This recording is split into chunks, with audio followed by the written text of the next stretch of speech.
¿Qué tal amigos Radio Escuchas y también cibernautas que nos sintonizan a esta hora?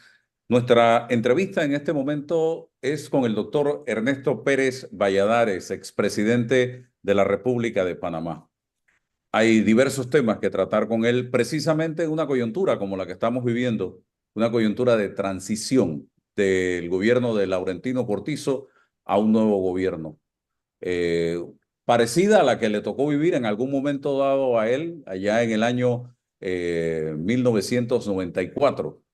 Doctor Pérez Valladares, comenzamos. ¿Qué mensaje manda el presidente José Raúl Mulino con las designaciones que ha hecho hasta el momento? Muy buenos días, Álvaro, y buenos días a toda la audiencia.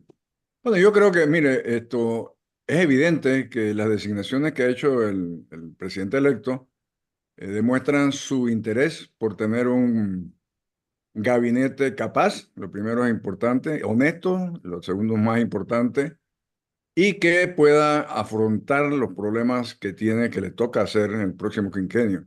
Además, es interesante saber que es un gabinete conformado por personalidades de diferentes ámbitos, tanto políticos como económicos como sociales. Así es que yo creo que él ha podido reunir a un grupo importante de panameños que están comprometidos por darle al país solución a los graves problemas que enfrentamos. En el caso suyo, doctor Pérez Valladares, usted logró conformar lo más parecido a lo que pudiéramos considerar un gobierno de unidad nacional. Hoy se asemeja este gabinete que estamos viendo, este equipo de trabajo que estamos viendo a lo que usted hizo en 1994. Yo pienso que sí, mira, yo creo que en aquellos momentos, por supuesto que las circunstancias eran diferentes. Nosotros teníamos que enfrentar, ponernos al día con los ajustes, sobre todo estructurales y económicos, que dejamos de hacer durante la época perdida del 81, 82 hasta el final de los 80 con la invasión, y teníamos que hacerlo con el mayor consenso posible.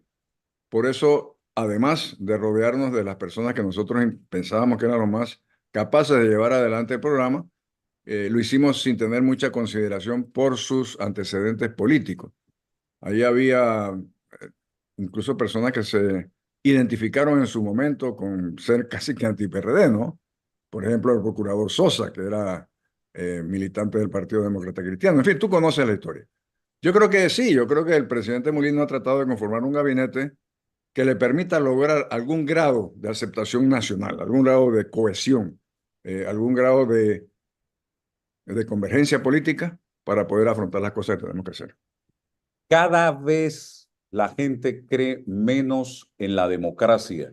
Cada vez la gente ve en la democracia no realmente la solución de sus problemas. ¿Cómo resolvemos precisamente esto con una democracia en crisis, señor Pérez Valladares? Aquí yo te voy a decir algo. Yo creo que la gente lo que piensa es justificado. Yo creo que el gran problema de muchas de las personas que así se expresan, entiendo que por ahí hay una encuesta que demuestra que el 51% de los encuestados, frente a la pregunta de si era importante para ellos el sistema democrático, la respuesta fue que lo importante para ellos es la solución de sus problemas, sea cual fuera el sistema.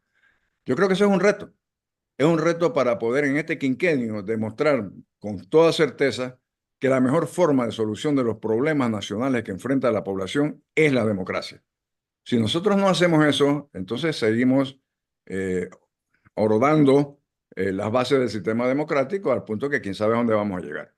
Pero yo tengo la esperanza de que se solucionen por lo menos los problemas más graves. Vamos a ver.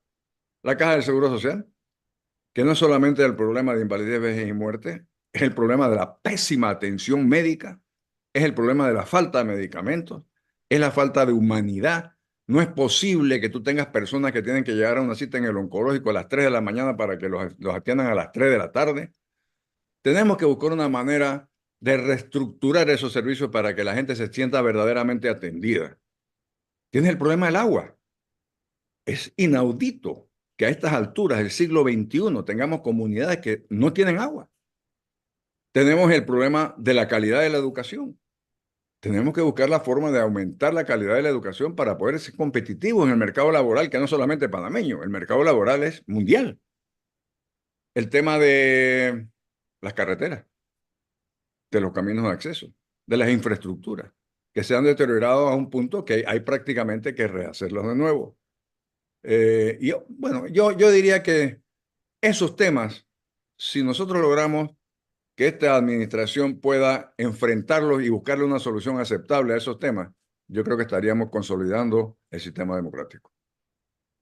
Presidente Pérez Valladares, Chen Chen en tu bolsillo fue el mensaje que más compró el elector que lleva precisamente a ganar las elecciones a José Raúl Mulino. ¿Cómo poder lograr ese objetivo? ¿Cómo poder cumplir esa promesa de campaña cuando el propio presidente electo ha dicho que los números están en rojos? Bueno, es que nunca se definió cómo es que, cómo es que llega el chenchen a tu bolsillo. Si por un lado tenemos que parar lo que se percibe o lo que existe, que es la corrupción.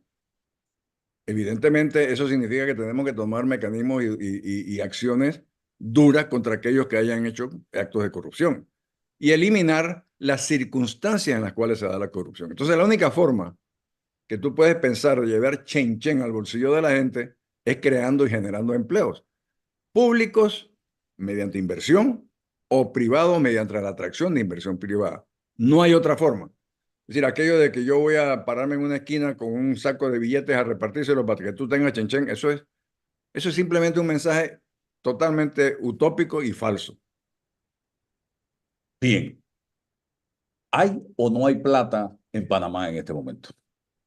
Sí hay. Lo que pasa es que hay que buscar la forma de reestructurar la deuda pública para asegurarnos, primero, que no siga creciendo a los niveles que está creciendo. Segundo, tú tienes que reestructurar el Estado, el gobierno.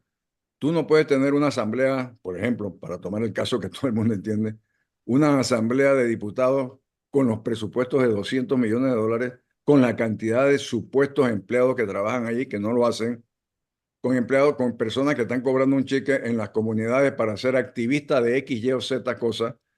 O sea, hay muchas formas de reducir el monto de la burocracia y al mismo tiempo generar eficiencias. Y esa reducción de monto de la burocracia, tú lo dedicas a la generación de empleo directo mediante inversión buena. Tenemos muchas opciones de generación de empleo buena. Tienes tú la posibilidad del ferrocarril Panamá-Chiriquí, por ejemplo. Tienes, por ejemplo, la posibilidad de crear zonas logísticas en torno al canal que evidentemente generarían empleo de calidad, porque tú no quieres empleo de $500 al mes, tú quieres empleo de calidad. Y para eso va la otra parte, que es asegurarnos de la calidad de la educación. De manera que sí, es un reto, pero es un reto con posibilidades de triunfo. ¿Qué tiempo nos puede tomar retomar la confianza para que se generen inversiones en Panamá y que ese chenchen venga nuevamente al bolsillo de los panameños? Lo primero que tenemos que saber y estar claros, Álvaro, es que la inversión privada que se pueda dar no se va a dar porque nosotros seamos Panamá. Se va a dar si el inversor privado ve en las opciones de inversión en todo el mundo que Panamá le es más atractivo por su posible rentabilidad de su inversión. Es decir, aquí nadie va a invertir para generar empleo para los panameños, a menos que seamos el Estado. Pero la inversión privada, lo primero que tú tienes que generar son las condiciones para que la gente vea posibilidad de rentabilidad en su negocio. Y así se invierte. Yo creo que hay que hacer un trabajo muy fuerte. Ejemplo, nosotros tenemos que modernizar todo nuestro sistema agrícola. Nosotros no podemos seguir siendo tan deficientes en la producción de rubros que podríamos estar exportando. Se abren posibilidades de exportación inmensas. Por ejemplo, el nuevo mercado que está recién abriéndose, que es el de China. Ese es un mercado que para nuestros productos, nosotros seríamos una gota de agua en el vaso para el monstruo de mercado que es China. Pero tenemos que tener, primero, productos y segundo, capacidad de exportación de buenos productos a buenos precios. ¿Qué producto? Oye, arroz es uno de los rubros que nosotros tenemos que incrementar la producción para el consumo nacional y ver si podemos exportar. Otros que están siendo exportados, café, por supuesto, piña, por supuesto, ganado vacuno, ganado, leche, ganado porcino. O sea, tenemos, en ese sector agropecuario, tenemos una cantidad de oportunidades de inversión privada que generan buenos empleos y que nos permitiría que nosotros podamos a retomar el círculo de riqueza en el país. Hablando de este tema, el presidente electo ha dicho abrir para cerrar la mina. ¿Qué piensa Ernesto Pérez Valladares de esto? ¿Cómo lo interpreta usted? Eh, bueno, yo tengo que decirte que si es así, yo no estoy de acuerdo. ¿Por qué no estoy de acuerdo? Porque mire, nosotros tenemos que hacer ajustes, nos guste o no, al programa de invalidez, vejez y muerte. Los déficits que se están produciendo ahí, no hay posibilidades de que el Estado lo pueda cubrir, ni tampoco hay posibilidades de aumentar la cuota patronal a niveles de cobertura para esos déficits. Están hablando de miles de millones creciendo. No es que vas a poner 2.000 millones de dólares y se acabó el problema. No, es que todos los años va aumentando la brecha de... Entonces no podemos... Bueno, si tú quieres minimizar el efecto que puede tener las famosas medidas paramétricas de la Caja del Seguro Social, a mí se me ocurre pensar, por ejemplo, que podemos renegociar ese contrato, que ya sabemos que el actual es inconstitucional, aunque en mi concepto no lo haya sido, pero bueno, fue declarado inconstitucional. Y ahora tenemos la posibilidad de sentarnos con esta empresa y decirle, bueno, mire, las nuevas condiciones son que nosotros vamos a tener la mitad de la ganancia y ustedes la otra mitad. Pero esa mitad de las ganancias van a ser contabilizadas por Panamá, no por ustedes. Y luego, al tomar esa cantidad, que puede ser muy importante, las ganancias en esa mina pueden ser monstruosamente grandes, y dedicarle el 100% al programa de invalidez, vejez y muerte. ¿A que eso no alcanza? No, posiblemente no alcance. Pero si tú aportas de ese 50%, digamos que sean 1.000 o 1.200 millones de dólares al año, los ajustes, el monto de ajustes paramétricos los reduces para que sean menos duros. La edad de jubilación a lo mejor no la tienes que llevar a 70, sino que se puede quedar donde está. El ajuste de la cuota obrero patronal puede ser mínimo.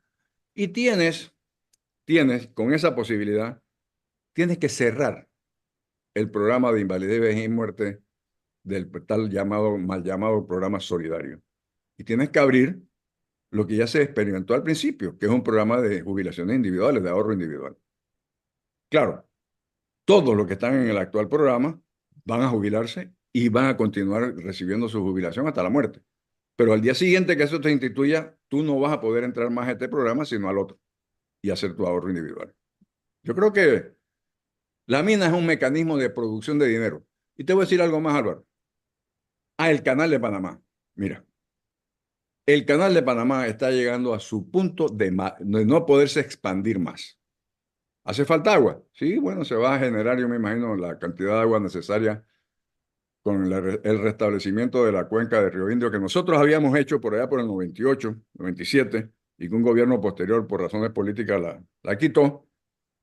Pero eso te produce, sí, agua para poder tener 34 tránsitos diarios, pero no para hacer nuevos esclusajes. De manera que la posibilidad de crecimiento y generación de riqueza de ese canal está limitada. Tenemos que buscar otros mecanismos de generación de crecimiento y de distribución de riqueza. Agricultura puede ser uno de ellos. Hombre, logística alrededor del canal, por supuesto. El ferrocarril, por supuesto. Pero tenemos que enfocarnos sobre cómo generar esa riqueza. Tú no puedes justificar que tenga a una familia campesina viviendo de sembrar yuca y otoe, una gallinita de vez en cuando, sobre una mina le puede cambiar la vida a cientos de miles de personas. Eso no es justificable. Que se tienen que mitigar los efectos dañinos. Claro que se tienen que mitigar, pero hay mecanismos de mitigación. Además, déjame decirte algo. La mina que se hizo, el daño está hecho. El daño ya fue hecho. O sea, ya no hay forma de recuperar la tierra que se sacó de ese cerro. Entonces, gastarse 400 o 500 millones de dólares para cerrarlo, cuando pudiéramos tener un flujo para solucionar estos problemas, graves problemas como el IBM, yo creo que es absurdo. Es que lo que yo entiendo de abrir para cerrar es precisamente lo que usted está planteando. vamos a poner a funcionar esa mina para que se vaya cerrando poco a poco la misma. Pero se va cerrando a la medida que se vaya agotando el material. Es correcto. Ah, bueno, si es Eso es lo así, que eso es lo que yo entendí bueno, es que de no está abrir claro. para cerrar. Es que no está claro, Álvaro, porque también abrir Ah, para cerrar es, bueno, vamos a funcionar 4 o 5 años, que es lo que se necesita para hacer el proceso de cierre de la mina. Bueno, eso no es. Si eso eso es lo que... no. Yo no estoy de acuerdo con eso. Creo que sí Mm. debemos... yo creo que el Ejecutivo tiene la posibilidad de explicarle al pueblo panameño con más calma, porque mira, yo te voy a decir algo. La explosión que hubo en noviembre del año pasado por el tema de la mina, mucho de eso no es mina. Mucho de eso no era protesta por la mina. Mucho de eso es protesta por todos los otros temas sociales que estamos viviendo. Que la gota que derramó el vaso fue el tema de la mina, sí. La forma como se hizo, sí. La premura en aprobar, todo lo demás. Pero hay que entrar a explicar el beneficio para la sociedad de que esos recursos puedan ir a solucionar los problemas más graves, sobre todo el tema de la Caja del Seguro Social. Y al final del día, al presidente le queda la opción de decir, bueno, mira, aunque no sea vinculante, yo voy a hacer una consulta popular, de si la gente prefiere estos ajustes paramétricos en la Caja del Seguro Social o ayudarlo a solucionar ese problema con este nuevo contrato con la mina. Y que el pueblo decida qué es lo que realmente queremos hacer.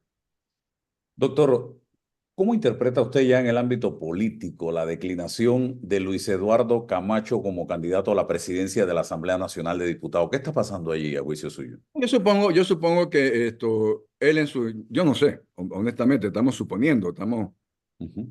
obrando, pero yo supongo que él se dio cuenta que a lo mejor pues no podía conseguir los votos, no podría tener el apoyo de la mayoría para poder ser el presidente, y prefirió quizás pasarle esa posibilidad a alguien más. Yo supongo que es eso, yo no creo que haya ninguna otra, no hay ninguna otra lectura, por lo menos en mi libro. Esta pregunta se la hice al señor Jimmy Papadimitriou la semana pasada. Se la hago usted ahora, doctor Pérez Valladares. La relación Martinelli-Mulino.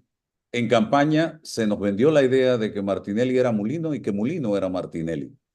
¿Qué piensa hoy, a pocos días de la toma de posesión de José Raúl Mulino? ¿Dónde quedó ese eslogan de campaña? ¿Se mantiene? Yo creo que quedó como un eslogan de campaña. Yo dije en su momento que yo no conozco a ningún presidente electo por el voto popular que lo mande nadie. Y en consecuencia, yo creo que las primeras acciones del presidente electo Mulino demuestran que la gente que él ha nombrado, la inmensa mayoría son su decisión. Ah, que de alguna manera sienta agradecimiento, compromiso, amistad con Ricardo Martinelli. Por supuesto, es entendible. Que de alguna manera sume personas que él se considere que pueden trabajar en su gobierno, perfectamente aceptable. Pero el que manda en una presidencia de un presidente electo popularmente, acuérdate que nosotros tuvimos una cantidad de presidentes que eran eh, como quedaditos, ¿no? Ujú. Y los mandaba la fuerza pública. Ahora no. Ahora esta presidencia, a partir del presidente Endara, la mía y las que siguieron, manda el presidente de la República. Nito Cortizo mandaba. Yo creo que si no mandó fue porque no quiso. La otra sería, señor Ernesto Pérez Valladares, usted conoce a José Raúl Molino, porque usted lo dijo en redes sociales. ¿Cómo no? ¿Cómo no? José Raúl Mulino y yo tenemos una bien, bueno, no una amistad de estarnos viendo todos los días, pero nos conocemos desde hace muchísimos años. Creo que empezó cuando él era viceministro, vicecanciller en el gobierno del De presidente. Endara. Sí. Y de ahí hemos mantenido contacto, es decir, es mi adversario político, sí lo ha sido siempre, pero no es mi enemigo, es una persona que yo considero que es un amigo mío. ¿Cómo logrará él cumplir con la promesa de ayudar a Ricardo Martinelli? Dentro de lo que la ley le permite, Álvaro, la ley permite ciertas acciones como por ejemplo, hombre, Ricardo, lo que más te conviene verdaderamente quizás es aceptar que yo te dé un salvoconducto y te puedas ir a Nicaragua. Ah, que yo no me quiero ir. Bueno, si tú no te quieres ir, la única otra opción que yo veo viable, yo no soy abogado, pero es lo que me han explicado los abogados, es que, bueno, se vaya a servir un tiempo, el tiempo que establece la ley en alguna de los lugares de retención, o si es posible en su casa, y al final el presidente le rebaje la pena cuando lo permita la ley. Las otras opciones que he oído por ahí, una ley general de amnistía, por ejemplo, Ujú. decirle algo. Es muy claro que la ley general de amnistía solamente puede ser dictada por la Asamblea Nacional. Ese es el primer escollo, porque ahí habrá una cantidad de diputados que no creo que admitan y permitan una ley general de amnistía. El segundo tema, la ley general de amnistía es exclusivamente para la Comisión de Delitos Políticos. Bueno, como la quieras poner, legalmente la condena del expresidente Martinelli no es por delitos políticos. Se remiten a una ley de amnistía que hizo en su momento Alcibiades Arosemena, creo, uno de los presidentes de aquella época, y que incluyeron como delitos políticos a una serie de delitos como, por ejemplo, asesinatos. Pero se justificó o se cubrió diciendo, pero es que eso se dio dentro de un clima de exaltación política. Bueno, eso no aplica aquí. Sí, yo creo que verdaderamente las opciones son dos. Que el expresidente Martinelli acepte irse a Nicaragua, en cuyo caso prácticamente está condenado a seguir viviendo el resto de su vida allá porque no ha cumplido un solo día de su condena, o que acepte alguna consideración en algún lugar de retención por un tiempo que la ley establece como mínimo y que luego el presidente lo perdone o le dé una rebaja de pena. José Raúl Mulino en campaña dijo, quien vota por mí, vota por una asamblea constituyente originaria.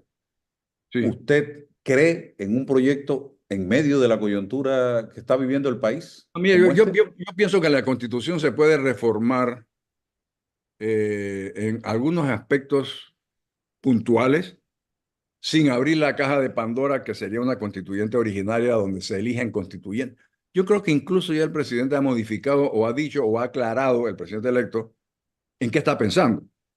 Él está pensando en un sistema parecido a lo que sucedió en 1946, donde se designó un grupo de panameños ilustres para que diseñaran una nueva constitución que fue luego aprobada por una asamblea constituyente.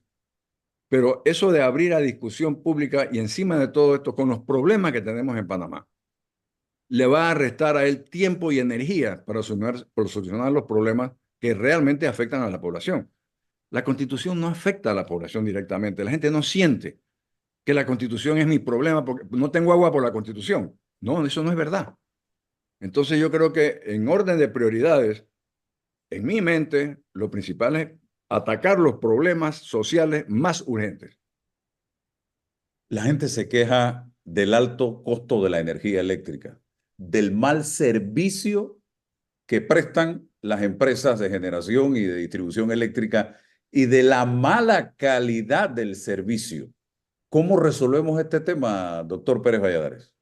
Lo primero que tengo que decirte es que el esquema que nosotros usamos para crear estas sociedades que ahora se llaman PPA, no sé qué, APP, APP, APP. APP, ahora se llaman APP, en ese tiempo le llamábamos empresas mixtas, eh, había un ente muy poderoso que se llamó el ente regulador de los servicios públicos. Con el pasar de los tiempos y las presiones o lo que fuera, se desfiguró ese ente regulador de los servicios públicos, al punto que hoy en día prácticamente no existe. Prácticamente es un apéndice más de las eléctricas. La ACEP hoy día. Sí, como se llame, que para mí no existe. Entonces yo pienso que lo primero que hay que hacer es revisar qué fue lo que se hizo mal, si es que hay que revisar alguna cosa, ver cómo fortalecer al ente regulador de los servicios públicos de la manera que sea necesaria, poner gente capaz, bueno, ya dijeron quién iba a ser, creo que el gerente o la gerente de la SEP, que vea el tema en función de la necesidad y del consumo del panameño y no de la necesidad de la empresa. El servicio público de electricidad en todo el país es pésimo, pero no hay forma de que sea exigido dar un mejor servicio. Y si las señoras esto de Naturgy y no sé quién y no sé cuánto no les gusta, que cojan sus tiliches y se vayan. Si esto es un tema que nosotros podemos reorientar de una manera que sea positiva para el consumo nacional. Hemos hablado de la Autoridad de los Servicios Públicos. Esa era mi siguiente pregunta. Ahora voy a la descentralización, señor Pérez Valladares. Aquí, hoy estamos hablando de más de 1.164 millones de dólares que se han invertido en descentralización. ¿Dónde está ese dinero y por qué no se ha hecho con transparencia el manejo de estos recursos? Y eso no te lo puedo contestar, Álvaro, porque yo no sé por qué no se ha hecho por transparencia. Me imagino que la tentación de tener tantísimo dinero en un lugar donde no se necesita tanto, o qué sé yo, no sé. O las personas que Pero ¿cómo tienen. lo hacemos entonces? Tenemos que regresar a lo que originalmente se hacía. Es decir, se determinan en el Ministerio de Economía y Finanzas cuáles son las necesidades prioritarias de las diferentes 600 y pico corregimientos que hay. Y se establece un orden de prioridades. Si en el corregimiento tal la prioridad es el puente, pues ese va a ser el primero que vamos a hacer. Pero lo vamos a hacer no dándole la plata al representante para que lo haga. No. Se va a hacer mediante contratación dirigida centralmente, como se hacía antes. Planificado, construido y entregado central. Porque te voy a decir algo, con mucho respeto, pero la capacidad administrativa de muchos de los recipientes de esa descentralización no es buena. No ha sido buena. Se ha demostrado que no funciona, porque encima de la cantidad de dinero que se ha dado, los problemas subsisten. Yo los veo todos los días en televisión y tú también, que si se cayó el puente en tal lugar no hay nadie que lo repare. La basura para no hablar. El parque de juego que está lleno de tierra, de lodo, porque no hay forma de limpiar. O sea, todo. Tú tienes que bajar los niveles de acción al representante de corregimiento y la ejecución de las acciones a nivel central. Si no, esto no funciona. Pero usted sí cree en la descentralización entonces. Yo creo en que los representantes de corregimiento deben ser los portavoces de sus problemas ante el gobierno nacional. Yo no creo en que hay que darle al representante de corregimiento los $250,000 para arreglar una cancha de fútbol. No, eso no lo creo. Es Creo el que manejo con el que usted no está de acuerdo, creo esto. exactamente. La descentralización sí, en función de solucionar los problemas, pero no dándole dinero a quienes tienen el problema. Y el tema de la fiscalización, pareciera que en esta administración han mirado por otro lado, desde la Contraloría de la República. No sé qué piensa usted. Lo mismo que tú. En efecto, yo coincido contigo. Yo creo que están mirándose el ombligo. No han hecho nada. ¿No cree usted que el Contralor ha hecho el trabajo? Yo pienso que no. Ha quedado rehén de la Asamblea Nacional de Diputados. ¿Pero por qué, Álvaro? ¿Por qué? Si él lo eligió la Asamblea y la Asamblea no lo puede votar. Es decir, él está electo por un periodo determinado de tiempo. Habría que preguntarse por qué es que no ha funcionado. ¿Por qué cree usted que no ha funcionado, pues?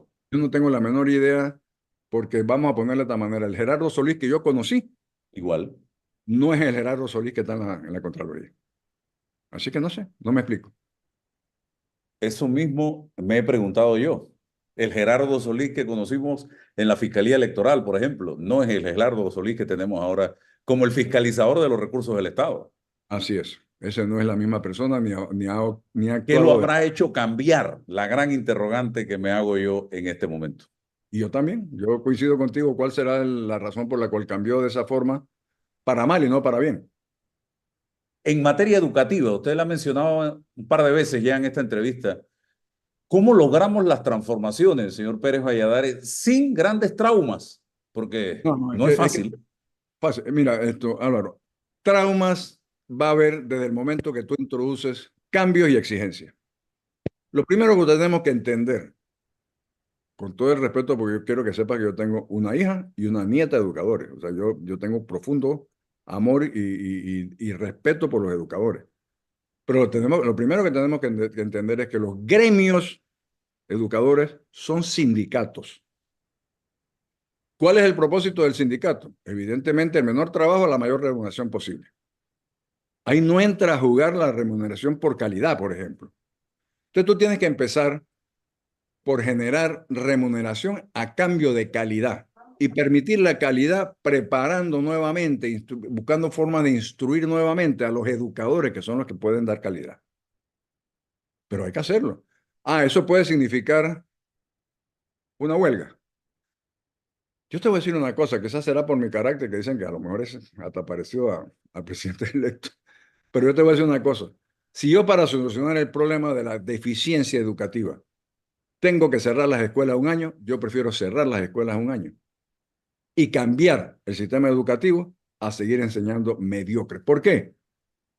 Porque el producto que sale de allí, después que le decimos que la forma de ascenso económico y social es la educación, sale de allí, va al mercado laboral a competir con muchachos y jóvenes que se han educado en otros lados y no le dan bola, porque no tienen la calidad. Entonces, la frustración social que eso te crea, que te genera a un padre de familia, a un hijo, un muchacho que se acaba de graduar con una educación mediocre, es terrible.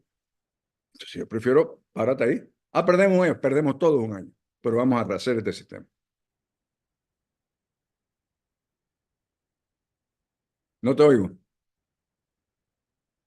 Permítame, interesante el argumento que ha planteado. Ahora, hablando de su partido, que usted tanto ha respaldado durante toda su vida, ¿hay voluntad de cambio en la dirección del PRD? ¿Entendieron lo que pasó el 5 de mayo o habrá que explicarle con dibujitos lo que pasó? Álvaro, yo, siendo honesto, yo no, a este día de hoy, yo no percibo ninguna voluntad de entender el mensaje que le mandó la ciudadanía al partido. Yo he dicho en otras ocasiones que el partido que nosotros fundamos con el general Torrijos, que el partido que nosotros recuperamos después de la dictadura de Noriega, no tiene absolutamente nada que ver con el actual partido político. Nada. Yo me mantengo ahí porque siento un grado de agradecimiento por un movimiento que me llevó a ser presidente de la República. Pero que yo comparta lo que está pasando en el PRD, absolutamente no. Y si no tenemos la voluntad de sentar y decir, oye, la verdad es que hemos cometido errores. La verdad es que no debimos ser nosotros los diputados, los miembros del CEN. La verdad es que no hay justificación para que esta planilla de la Asamblea sea del monto que sea. Tú tienes que separar al partido y su dirigencia de los intereses políticos inmediatos del diputado o del representante. Si no hacemos eso, entonces tú tienes que ver a la historia de la vida de la gente y de la vida de todos los seres humanos y de todas las cosas vivientes. Nacen, crecen, se reproducen y mueren. Si nosotros no hacemos esto, estamos en la última etapa de nuestra vida. O sea, el PRD, si no cambia, desaparece y punto, No, es es que su prácticamente, pronóstico. después de los resultados electorales, desapareció prácticamente. O sea, hemos sacado, el candidato nuestro sacó menos votos a presidente que lo que sacó de candidatos a la presidencia por el partido. ¿Cómo tú te explicas eso? Bueno, te lo explicas porque el sistema es perverso. Tú tienes a un diputado que dice, "Ey, vota por mí, brother, aquí tienes esto y tienes lo otro y te voy a ayudar aquí, te voy a nombrar acá. Y arriba vota por el que tú quieras." Eso es lo que produce lo que tenemos hoy en día. ¿Qué porcentaje de la responsabilidad la lleva la administración de este gobierno y el propio candidato a juicio suyo? Yo creo que el candidato cometió un grave error en mi concepto al no haber asumido la Secretaría General del partido para empezar a hacer los cambios que había que hacer. Eh, bueno, yo creo que en la medida en que no se quiso buscar el conflicto, en la medida en que vimos para el otro lado, todos somos culpables. Es decir, tú sabes que dicen que la culpa es huérfana de padre y madre, pero en lo que ha pasado, todos tenemos culpa. Todos los que somos miembros del PRD tenemos culpa. Dentro de el Partido Revolucionario Democrático, ¿considera usted que hay líderes visibles en este momento Hay líderes locales, sí, yo creo, considero que sí. Hay líderes provinciales, sí, considero que sí. y nacional, liderazgo No, nacional? nacional se hace sobre la base de los locales y los provinciales. Claro que puede haber un nuevo liderazgo, Álvaro. Eh, pero en la medida en que tú sigas con las mismas prácticas, bueno, es lo que decía el sabio Einstein, ¿no? Hacer lo mismo y suponer que vas a tener resultados diferentes es estupidez. Así que bueno, eso es. ¿Carrizo lo ve usted como un líder dentro del partido o ya usted es de los que dicen que el que no Mira, Steve, aspira? Sí, exacto. ya eso pasó. ¿Usted le ve futuro a Carrizo? Esa es una decisión que le toca tomar a él. En su posición, yo lo pensaría mucho, porque volver a exponer a su familia, a mí me dolió en el alma, te lo digo sinceramente, como amigo que soy de él, me dolió en el alma ver cómo sus niños sufrieron un abucheo y un novas que le hicieron en la Atlapa. Eso no es correcto. Y si yo estuviera en la situación de él, yo jamás volvería a exponer a mi familia a algo similar. Usted habló del agua. Yo le pregunto ahora su evaluación del manejo que se ha hecho del tema en el canal de Panamá en estos últimos años y cuál es la solución al problema, que tengamos agua para consumo humano y que tengamos agua para el canal. Obvio que la prioridad es el consumo humano. Obvio. O sea, aquí no hay, si te quito aquí para que... No, no. Lo principal es que se supla el consumo humano de agua en todo el país. Entonces, dicho eso, nosotros tenemos tal cantidad de agua que en efecto podemos dedicar una cuenca entera a crear los reservorios necesarios para poder asegurarnos el tránsito de los 34 barcos que pasan por el canal. Lo que no podemos pensar es que vamos a crear nuevas esclusas o nuevas formas o nuevas cosas para en vez de tener 34, tener 54. Eso no va a pasar. Porque tendrías que prácticamente recoger todo el agua del país. Cada barco que pasa por el canal bota al mar alrededor de 50 millones de galones de agua dulce. Es una cifra astronómica. Claro, cuando se inauguró el canal, por allá por el 17, eso, entonces teníamos tanta agua que no importa. Ahora sí importa. Ahora el agua es el bien más preciado de la humanidad. Entonces nosotros tenemos que priorizarlo, lo que nos interesa más, que nuestra población tenga acceso 24 horas del día a agua potable.